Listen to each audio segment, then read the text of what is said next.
decía, este premio, que como decimos es más moral y de reconocimiento público que por supuesto económico, pero bueno, hay que dar uno. Y en la comisión se decidió, como ha dicho, y daré lectura al acta.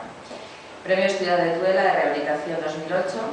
La comisión conviene por unanimidad dar el Premio Ciudad de Tudela de Rehabilitación 2008, consistente en una placa conmemorativa de entre las actuaciones propuestas por la Oficina de Rehabilitación a la rehabilitación del local para cafetería de Risa York.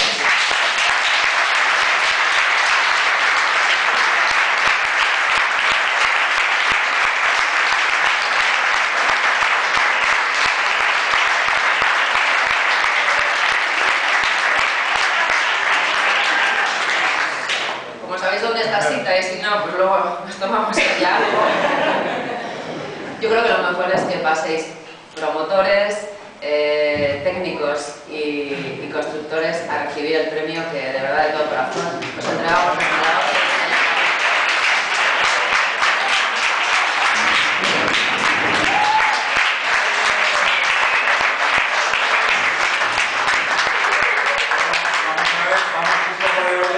Primero, el constructor Jesús Martínez.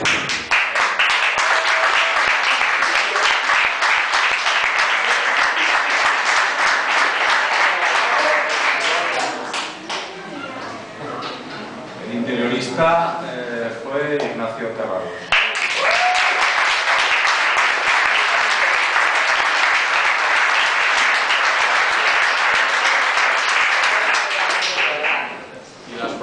Que sufrieron mucho, lo sabemos, pero ha merecido la pena, Elena Ramos y Verónica Terrado.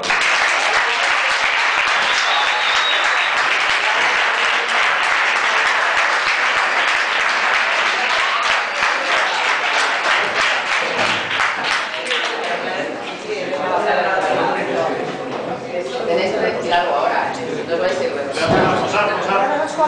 Vale, pues